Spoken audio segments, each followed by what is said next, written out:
नमस्कार, मैं हूं अर्चना यादव और हमारे साथ में आप देख रहे हैं सांसद नीरव हैं और भाजपा के प्रत्याशी हैं। यहाँ पे हम लोग बातचीत करने के लिए आए हुए हैं। यहाँ पे इस जो कार्यालय इनका आज भूमि यहाँ पे पूजन हुआ है और यहीं पे मतलब कि हमेशा रहते हैं जब से यहाँ पे जीते हैं या फिर जब यहाँ पे 2019 में हारे थे तभी यहीं पे थे।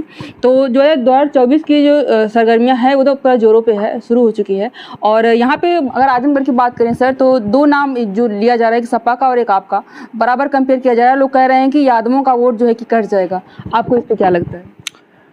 मुझे लगता है कि वो लोग फेल हो चुके हैं और फेल इसलिए हो गए कि वोट लेने के लिए तो बात करते हैं कि MOI समीकरण है, मतलब मुस्लिम यादव।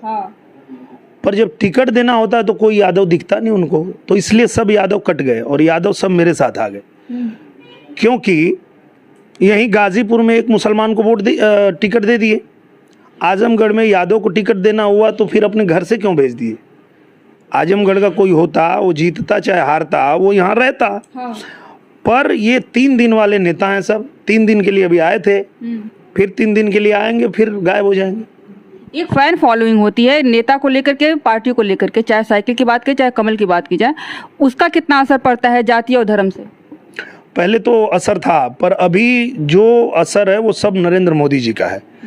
नरेंद्र मोदी जी के नेतृत्व में देश हमारा बहुत तेजी से विकास किया, आगे बढ़ा है, मजबूत हुआ है और अब पूरा देश जो है वो चाहता है कि तीसरी बार प्रधानमंत्री जी फिर से प्रधानमंत्री बने। और जो आपने कहा था कि गाना गा के बताइएगा, तो गा के बता देते हैं हम भी बूथ पे जाएंगे, कमल का बटन दबाएंगे, 400 सीट जीत कर 24 में फिर मोदी ही आएंगे। जी, अभी आम जनता में बात करने जाओ तो वो 2 चीजें उठाते हैं, एक महंगाई, एक बेरोजगारी। इस पे ये जो विपक्ष है ये बहुत कंफ्यूज करके रखता है जनता को। कैसे?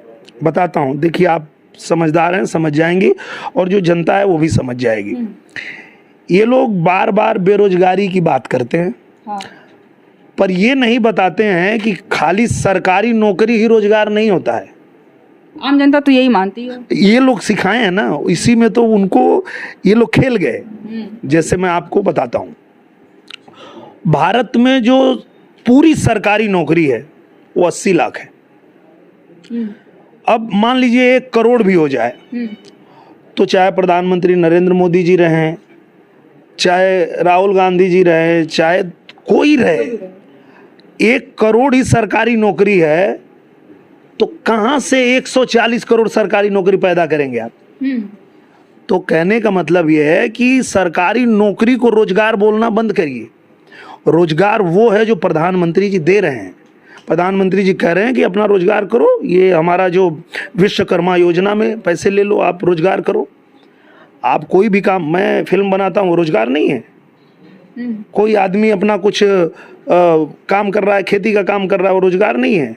कोई आदमी कुछ दुकान कर रहा है, वो रोजगार नहीं है। सिर्फ सरकारी नौकरी को जब तक रोजगार कहेंगे तब तक आप बेरोजगार ही रहेंगे। वो लोग तो कहते हैं कि BA MA करके डिग्री ले करके हम ठेला लगाएं, मजदूरी करें और जो है कि पशुपालन करें। तो इसका जवाब दीजिए ना हमको कि जब देश में 80 लाख ही नौकरी है सरकारी, जनसंख्या के बारे में कोई बात नहीं करता है। मतलब इतनी जनसंख्या बढ़ गई है तो ये आप बात करिए ना। मुद्दा होता है ये भी, इसके बारे में कोई बात ही नहीं करता। तो ये आपको बात करना चाहिए कि जब देश में, जब हम सवाल उठाते तो लोग कहते हैं बिकी हुई मीडिया है। अच्छा, आपको भी? नहीं, देखिए क्या है कि ये जो विपक्ष वाले नेता हैं ये जनता को इतना कंफ्यूज करके रखते हैं कि उनको ये सिखाते हैं कि भाई बेरोजगारी बेरोजगारी बेरोजगारी, एक ही चिल्लाते हैं। पर ये नहीं बताते हैं कि बेरोजगारी, भाई तुम सरकारी नौकरी को ही क्यों रोजगार समझ रहे हो? और जब तक सरकारी नौकरी को खाली रोजगार समझोगे तो रोजगार 80 लाख है खाली इस देश में, फिर क्या करोगे?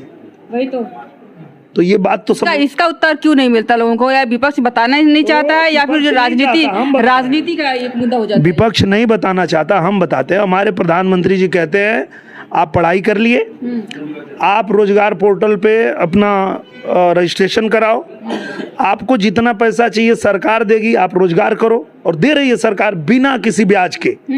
तो ये सिर्फ भारतीय जनता पार्टी की सरकार कर रही है।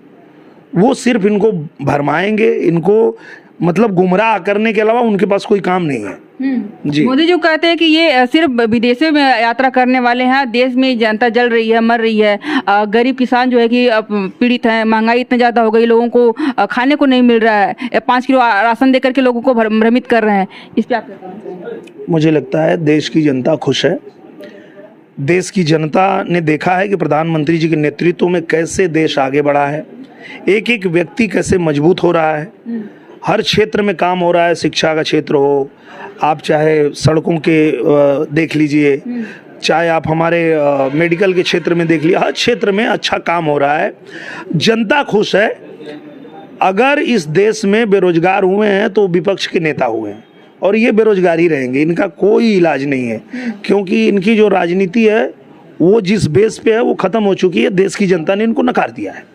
अभी मोदी जी आजमगढ़ में जब आए हुए थे तो बहुत सारे किसानों की फसलें उस पर कट गई, इसका उनके अंदर में काफ़ी रोष है, इसको आप कैसे समझाएंगे? मुझे लगता है कि कहीं भी अगर किसी भी कार्यक्रम में कुछ भी फसल अगर काट रहे हैं तो उसका मुआवजा उनको दिया गया होगा, ऐसे थोड़े काट सकते हैं। मुआवजे से संतुष्ट नहीं है? नहीं, वो संतुष्ट हैं। वो तो विपक्ष के लोग जो उसको मुद्दा बनाना चाहते हैं वो इससे बात कर रहे हैं। हाँ, मुख्तार अंसारी, ये जो विपक्ष के लोग हैं ये किस तरह मुद्दा बनाते हैं। हमारा अंतर्राष्ट्रीय हवाई अड्डा पास हुआ है आजमगढ़ में, ये आजमगढ़ का सौभाग्य है। आजमगढ़ को अंतर्राष्ट्रीय हवाई अड्डा मिला और वहाँ जो किसान है उनको 4 गुना कीमत दे करके और उसको बनाना है, उसको भी ये लोग भरमा करके और उसको भी बताते हैं। आंदोलन चल रहा है पिछले 1.5 साल कर रहे हैं, वही तो मैं कह रहा हूँ। उसका आंदोलन आजमगढ़ के लोग नहीं कर रहे हैं, नहीं आजमगढ़ के लोग कर रहे हैं, वहाँ उस गांव के निवासी नहीं कर रहे हैं। गांव के निवासी में भी वो कर रहा होगा जो अवैध कब्जा करके बैठा होगा। जिसके पास अगर कागज है जमीन का, उसको पता है 4 गुना दाम मिलेगा हमको, उतना जमीन भी ले लूंगा और 3 गुना जो पैसा है उससे राजा हो जाऊंगा, उसको मालूम है। वहाँ विरोध वो कर रहा है जो चाहता नहीं है कि यहाँ बने, वो समाजवादी पार्टी के लोग हैं, पर वो लोग चाहने से कुछ नहीं होगा, वो मैं बना दूंगा। अभी प्रधानमंत्री जी आए थे जब, तो उन्होंने हाथ पकड़ा हमारा वहाँ एयरपोर्ट पे और कहे कि अंतर्राष्ट्रीय हवाई अड्डा पास हुआ, इसको बनवाओ, चुनाव बाद इसको बनवा रहा हूँ। मतलब वो लोग जो है कि उसका आंदोलन कर रहे हैं उतने दिनों से, और वहाँ पे बात करने जाओ तो कहते हैं कि हम लोग गए हुए थे बात करने के लिए नीरव जी से, और उन्होंने कहा कि यहाँ के लोग विकास नहीं चाहते, उनका घुटना तोड़ जाए, ये वो करके बातें करते हैं। एक बार मिलने भी नहीं, अगर मिलने आए होते तो भी हम सोचते उनके बारे में। हम इतना दिन से आंदोलन कर रहे हैं, एक बार मिलने तक नहीं आए। मैं जो रियल में वहाँ पे किसान हैं उनसे मिला भी हूँ, उनसे मेरी बात भी हुई है, और वो लोग चाहते हैं कि उसको बनाया जाए और वो बनेगा। ये जो आपसे बात करते हैं ये वो लोग हैं जो नहीं चाहते हैं, उनको पता है अंतर्राष्ट्रीय हवाई अड्डा बनेगा, मोदी जी की जय जयकार होगी, तो ये सपा वाले एकदम बेरोजगार हो जाएंगे। वो हैं वो, तो ये सपा वाले हैं, ये किसान तो चाहते हैं कि बन जाए।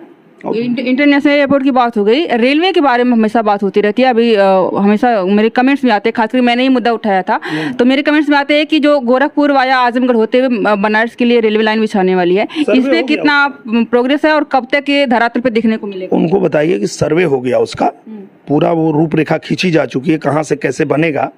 अब चुनाव आ गया है तो चूंकि ये आचार संहिता है, ये खत्म होते ही उस पर काम लग जाएगा। जी, ये शुरू हो जाएगी। मतलब टाइम कितना लगेगा? बहुत कम समय लगेगा, क्योंकि देखिए ये मोदी जी की सरकार है।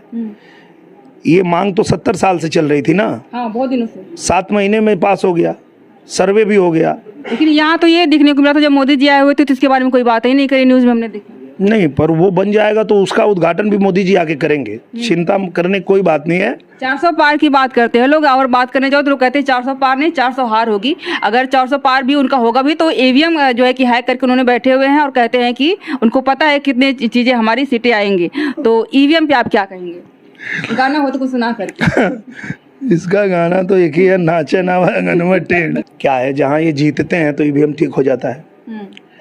इसी आजमगढ़ में अखिलेश यादव जी लड़ने आए थे और मतदान के बाद चुनाव आयोग में गए थे। आप निकालिएगा, रिकॉर्ड निकालिएगा, मैं रिकॉर्ड में बोल रहा हूँ, रिकॉर्ड निकालिएगा। अखिलेश यादव चुनाव आयोग में गए थे और कहे थे कि आजमगढ़ का जो भी रिजल्ट होगा हम नहीं मानेंगे, यहाँ धांधली हुई है। और जीत गए तो मान गए, तब धांधली कहाँ गई? तभी भी वो कहते हैं कि कौन रमाकांत यादव लाठी लेकर के पूरा बाकायदा खड़े थे, ईवीएम का जो बक्सा था वो चोरी ना हो पाए, इसके कारण जो यहाँ पे जीती। ये तो बात वो करते हैं। तो जब उनको रमाकांत यादव के लाठी पे भरोसा था तो चुनाव आयोग में क्या करने गए थे? वहां जाके क्यों बोले? उनको लगता है कि वहाँ पे बदला नहीं हो पाया इसलिए जो है कि हम जीते हैं, नहीं बीच ऐसा में बदल जाता, ऐसा लोग बोलते हैं। क्या है, ये वो लोग हैं जो मुद्दे से हट के बात करते हैं। ये मुद्दे से हट के बात करते हैं, ये तो ठीक कहा आपने, लेकिन इसमें विकास भी तो बाधित होता है। ये चीजें तो मेन रखनी चाहिए ना कि आप क्या देख रहे हो। विकास एक चीज होती है, एक पार्टी का प्रेम होता है, विकास भी तो जरूरी होता है ना। वही तो विकास हम लोग कर रहे हैं ना। वो परिवार लोग चीजें क्यों नहीं देखते? क्योंकि परिवारवादी लोग हैं, उनको अपने परिवार के बाहर कुछ दिखता नहीं और दिखेगा भी नहीं। हाँ। पर यहाँ पे हम लोग काम कर रहे हैं। यहाँ आजमगढ़ में रिंग रोड बन रहा है, आजमगढ़ में बेलैसा का पुल बन रहा है, आजमगढ़ में आप देखिए कि रौना पार बिलरियागंज मार्ग जो बहुत समय से नहीं बन रहा था वो बन गया, रासेपुर तितरा बहुत समय से नहीं बना था वो बन गया, नई रेलवे लाइन अब बिछ जाएगी, नया रेलवे स्टेशन बन रहा है, अंतर्राष्ट्रीय हवाई अड्डा बन ही जाएगा, महायोजना लागू हो गई। तो ये सारा काम हम लोग कर रहे हैं, काम कर रहे हैं और काम करेंगे। इन लोगों को ऐसे ही करने दीजिए, बकवास करते हैं उनको करने दीजिए। एक सवाल जो हमेशा रहता है नॉर्मली जहाँ भी बात करने जाओ, आप एक एक्टर हैं और हर राजनीतिक पार्टी में लगभग बहुत सारे एक्टर हैं, बट आप पे आरोप लगते रहे नचनिया और साथ साथ क्या क्या, तो उस पर आप क्या कहना चाहेंगे? क्या अदर जो एक्टर्स हैं वो नेता बने हैं उनमें और आप में क्या अंतर? मैं ऐसा मानता हूँ कि आजमगढ़ को ऐसा नाचने वाला नेता चाहिए। मैंने कहा था कि मैं यहीं शूटिंग भी करूँगा, यहीं सड़क भी बनाऊँगा। तो आजमगढ़ खुश है कि भाई इधर ही हमारे विधानसभा में शूटिंग भी होती है और यहीं सड़क भी बनती है। तो आजमगढ़ को भागने वाला 3 दिन वाला नेता नहीं चाहिए, यही चाहिए। और ये यहाँ पे परमानेंट रह के काम करे और हम कर रहे हैं। आखिरी सवाल, मुख्तार अंसारी जी की जो डेथ हुई है उस पर आपको क्या कहना है? क्योंकि डॉक्टर्स का कहना है कि उनकी हार्ट अटैक से डेथ हुई है और विपक्ष कह रहा है कि उनको स्लो पॉइजन दिया जा रहा है। मुझे लगता है कि किसी के भी मौत पे दुख व्यक्त करना चाहिए और वो हम लोग दुखद घटना पे दुख व्यक्त करते हैं। ऐसे समय में विपक्ष को घटिया राजनीति नहीं करनी चाहिए, किसी के मौत पे तो कम से कम नहीं करनी चाहिए। तो उनको शर्म आनी चाहिए अगर इस पे भी वो राजनीति कर रहे हैं। तो सवाल तो उनके परिवार ने उठाया था ना। सवाल अगर परिवार उठाएगा तो वो उस पर जांच होगी। अगर कोई परिवार अगर कहता है कि हमें इस पे जांच चाहिए तो जांच होगी, जो भी आएगा वो सामने आ जाएगा। विपक्ष का आपने जो कहा उस पर मैंने कहा कि अगर वो राजनीति करना चाहते तो वो ठीक नहीं है। आखिरी सवाल मेरा है, आजमगढ़ को लेकर के क्या क्या आपकी रणनीतियां रहेंगी? आजमगढ़ को देखिए, हम लोगों ने नींव रख दिया है और अब इस पे अगर हमें बहुत विकास करना है तो हमें 5 साल और चाहिए, क्योंकि महायोजना बिना लागू हुए आजमगढ़ को चमकाना संभव नहीं था। तो हमने महायोजना लागू करवा लिया। हम मुख्यमंत्री जी के पास गए, जाके निवेदन किया और आजमगढ़ में महायोजना लागू हो गई। आजमगढ़ में जो है मास्टर प्लान बन गया। तो अब आप देखेंगे कि कैसे आजमगढ़ का चप्पा चप्पा चमकता है जब हम लोग 5 साल के लिए यहाँ पे आएंगे। चलिए, बहुत बहुत उम्मीद करते हैं कि आप फिर से जीते यहाँ पे और आएँ, आगे अनवरत विकास जारी रहे, है ना? जारी रहेगा। तो ये रहे हमारे साथ में सांसद नीरव जी, जो भाजपा के उम्मीदवार भी है। इनसे हमने बातें करी है, वही बातें करी है जो नॉर्मली हमारे साथ कमेंट में आते हैं या फिर जो हम बातचीत करने जाते हैं उस फील्ड में, वहाँ पे जो बोले जाते हैं वही बातें हमने यहाँ पर करी है। उत्तर मिलकर के, उत्तर से आप कितना संतुष्ट है, उत्तर आपको कैसा लगा, आप लोग कमेंट में जरूर बताइएगा। अगर आप सहमत है तो भी, सर की बातों से असहमत है तो भी बताइएगा, अगली बार आएंगे तो भी पूछने का प्रयास करेंगे। आज के लिए बस इतना ही, बहुत बहुत धन्यवाद।